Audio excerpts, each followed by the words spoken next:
ce galbene lumine, cum și eu beat eram. Mi-a pus mama o gutuie ce se coace încet la geam.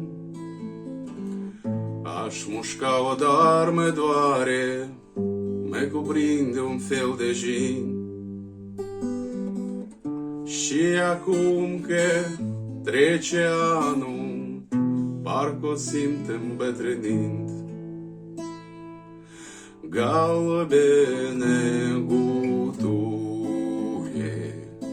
dulce amăruie, lampe la fereastre, toate iarna noastre, lampe la fereastre, toate iarna noastre. Mama mea n-avea nici globuri, nici beteală și nici stea. Sărbătorile de iarne cu gutuile împodobeam. Mi-a pus mama o gutuie în fereastra dinspre drum și o văd că luminează, n-am puterea să o consum. Galbene gutuie, dulce amăruie,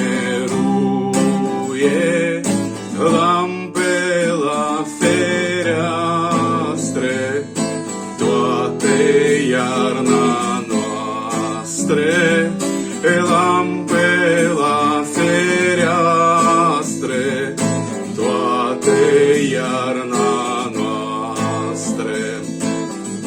Parcă are în ea ceasornic și el mare cântec blând,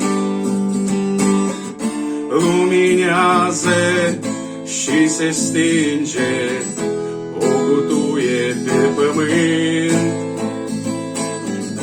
Luxul mamei cel mai mare, când copiii ne adunam, eram pâinea de pe masă și gutuia de la geam. Galbene gutuie,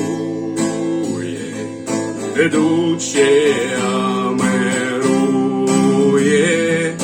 lampe la fereastre, toate iarna noastre, lampe la fereastre, toate iarna noastre.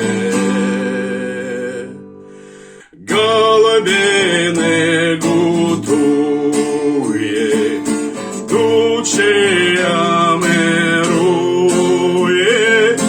lampe la fereastre, toate iarna noastre, lampe la fereastre, toate iarna noastre. Mulțumim!